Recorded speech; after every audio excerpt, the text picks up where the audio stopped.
Lithium. It's in our phones, our laptops, our cars, and at the center of the energy transition. But what if the cleanest way to produce lithium actually comes from geothermal? Today we're diving into lithium extraction from geothermal brines, a process that could unlock an entirely new revenue stream for geothermal. This is GeoTV chasing the green lithium.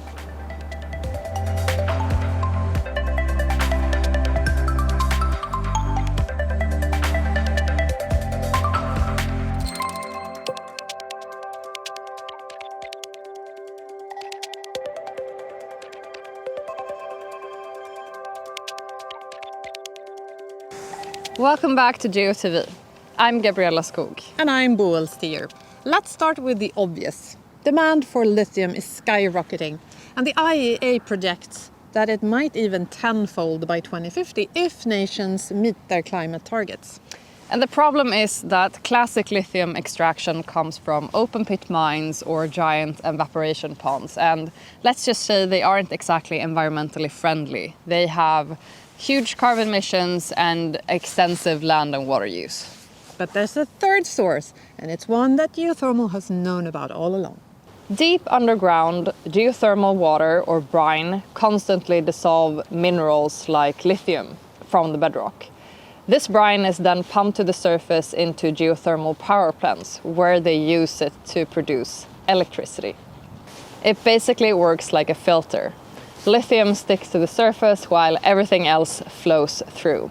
The geothermal brine is then re-injected back into the subsurface, while the lithium, it becomes battery-grade material. The breakthrough is this. Instead of sending that brine back underground, we can extract it through a technology called Direct Lithium Extraction, DLE. No evaporation ponds, no mountains of rock. Instead, a process that is up to 90% less demanding of water and land. Back in 2020, the BBC flagged a new gold rush for green lithium, pointing out how geothermal brines could really transform the way it's produced. Today, we're already seeing projects move from lab and pilot to near commercial scale.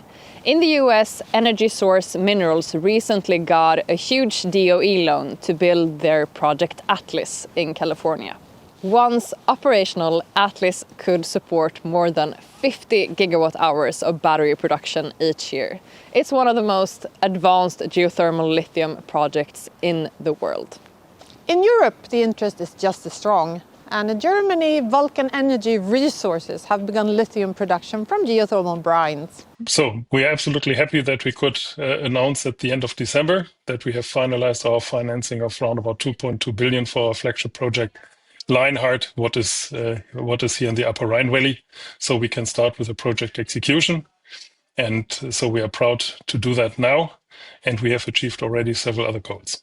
We have started with the drilling that we can hold our timeline. This was one of the achievements what we would like to have with the drilling, and also to prove the reservoir to all the investors, and this we have done. So the full project just could be executed after finalization of the project financing of the phase 1 Lionheart project. It was not possible to execute that before. And we have a minimum size of the project, and the 2.2 billion investment is covering exactly that. The off-takers for our production of the first project, we have 4 in the meanwhile.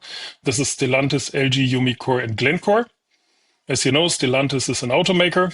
Yeah, so LG, Umicore are cathode producers, so what is needed for the batteries.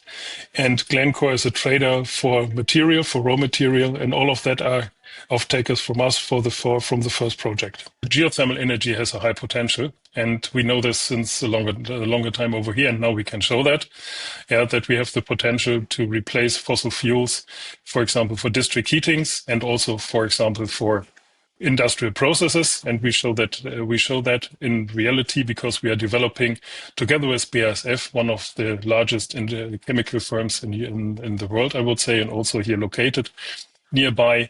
We are developing together our project Ludwigsland, and BASF will replace their, in the moment, fossil fuel produced steam for the processes by geothermal heat.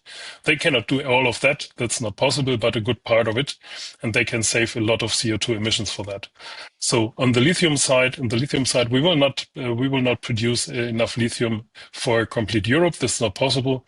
But for a strong economy, it is important that you have different sources, and that you have also sources within the countries, within the region, what we can provide here in Germany. So we can let me say place a floor for that. And in Cornwall, UK, GEL is working on the United Downs geothermal power plant and lithium extraction facility. So the project has taken quite a lot of time, as those who have been watching the United Downs project will know, to get to this point. And what you can see behind me is the power plant. Power plant is finished and going through final stages of commissioning, which is great. And also in conjunction with that, which is what we'll mostly be talking about today, the lithium plant is also undergoing commissioning. So we're at a pretty good point. But it's taken quite a long time to get to this juncture. The stage we're at now is the entire demonstration plant, which is the whole process of live production at the hundreds of tons scale. Yeah?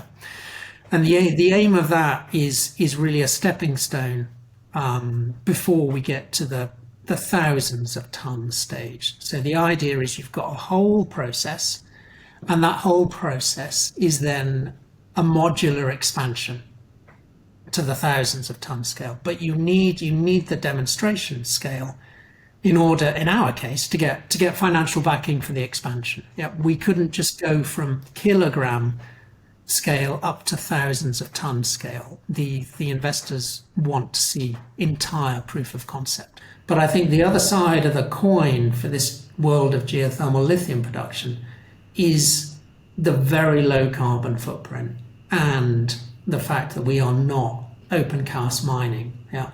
So I think on our site, for example, behind us, the lithium plant, there will literally be nothing to see.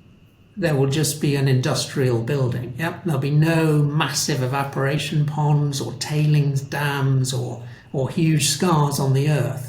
So wherever you look right now, there's lithium emerging. And now the question is, how fast can these projects scale? Another big question is whether geothermal reservoirs can refill their lithium fast enough for long-term use. Early signs are positive, but we definitely need more data in order to fully understand what sustainable extraction means. It's always been clear that geothermal can offer more than electricity. Now it may also play a role in supplying the critical minerals that the energy transition relies on. We will definitely keep an eye on the development and, of course, share the progress as they come. This episode has come to an end. As always, let us know if you have a story for us. And until next time we meet, stay curious, stay energized, and stay hot.